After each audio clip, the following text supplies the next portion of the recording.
Parents, what is the best weird flex but okay moment you've seen from your child? I used to work as an after-school tutor for primary school kids, mostly ages 6 to 10. It was one of those programs where you help with homework for the first hour and then do something fun like crafts, stories, or games afterward. The kids were generally sweet, chaotic, and weird in all the best ways. You never knew what kind of day you were going to have. One Wednesday afternoon, about halfway through the term, I was helping a group of Year 2 kids with their spelling sheets. We were seated at little plastic tables, the kind that wobble slightly every time someone shifts in their chair. I had one eye on a girl trying to spell hippopotamus, and another on a boy named Jacob, who was clearly just writing the word poo over and over in the margins of his worksheet. Jacob was 6, small for his age, but brimming with self-confidence. He had a gap-toothed smile and spoke like everything he said was very important news. He raised his hand. "Can I go to the toilet?" he asked. I nodded and handed him the hall pass. It was just a laminated lanyard with the word toilet on it in big red letters. He sprinted off like he was being chased. That was normal for Jacob. About 5 minutes later, he came back. But instead of slipping back into his seat like usual, he came right up to my chair and leaned in close. His face was beaming.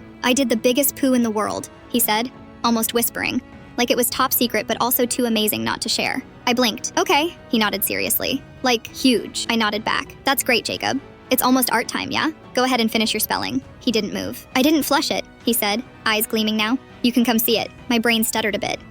What? "I didn't flush it, so you can come see it. It's the biggest poo ever. It's like bendy, like a snake, but thick." I just sat there for a second. This wasn't even close to the weirdest thing a kid had said to me that month, but it definitely cracked the top 5. I said, "That's very thoughtful, Jacob, but I think we should get ready for art time now." He stood his ground. "But it's art. I made it. With my body. It's my body art." It was like trying to argue with someone who's already decided they've won the case. He wasn't being rude. He was just so completely convinced that what he'd done was monumental, that this was his masterpiece. Other kids were starting to perk up their ears. One boy leaned over and whispered, "What's he talking about?" Another kid laughed. I waved it off. "All right, Jacob. I'll take your word for it, okay? You can draw a picture of it if you want during art time." That got him. His eyes lit up and he bolted back to the table. A few minutes later, while the rest of the kids were sketching cats and rockets and weird houses with triangle roofs, Jacob drew a giant brown swirl in the middle of a white page. Then he added googly eyes and arms. He walked up to me at the end of the session and held it up proudly. "This is Mr. Poop. He's my snake poo. He's friendly, but very long." I told him it was a strong drawing,